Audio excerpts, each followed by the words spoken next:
পার্বত্য জেলা খাগড়াছড়ির কৃষি অর্থনীতিতে সম্ভাবনার স্বপ্ন দেখাচ্ছে সরিষা চাষ। কৃষক বলছেন, ধান চাষের পর জমি পতিত না রেখে স্বল্প সময়ে সরিষার ফলন পাওয়া যায়।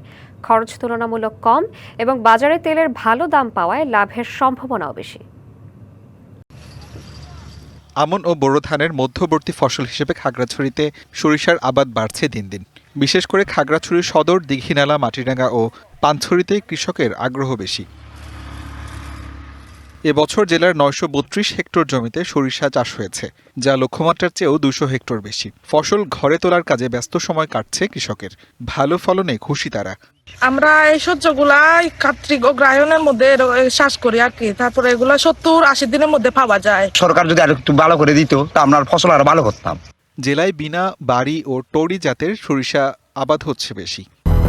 ২০০-র বেশি সার্ভিস ও ফিচারে লেনদেনের সব বিকাশ অ্যাপে সম্ভব। পার্বত্য অঞ্চলে সবচেয়ে বেশি চাষাবাদ হচ্ছে বিনা সরিষা ৯ এবং বিনা সরিষা ১১। বোরো ধান, আমন ধান এর মাঝখানে যদি একটা ডাল জাতীয় ফসল রাখতে পারি, আমাদের মাটির গুণাগুণ রক্ষা হয় এবং পরবর্তীতে দেখা যাচ্ছে যে আমাদের ফলনও বৃদ্ধি পাবে। সরিষার উৎপাদন বাড়িয়ে ভোজ্য তেলের আমদানি নির্ভরতা কমাতে প্রান্তিক ও ক্ষুদ্র কৃষকের সহায়তা দিচ্ছে কৃষি বিভাগ। কিছু কিছু উপজেলা, বিশেষ করে পানছড়ি, মাটিরাঙ্গা, দীঘিনালা, সদর সপ্তম সরিষা আবাদ বেশি হয়ে থাকে। উৎপাদন লক্ষ্যমাত্রা তার চেয়ে আমাদের প্রায় ২০০ হেক্টর আবাদের জমি বেশি আবাদ হয়েছে। খাগড়াছড়িতে এবছর ৯৩২ হেক্টর জমিতে সরিষা চাষ হয়েছে, যা লক্ষ্যমাত্রার চেয়েও ২০০ হেক্টর বেশি। DVC news desk.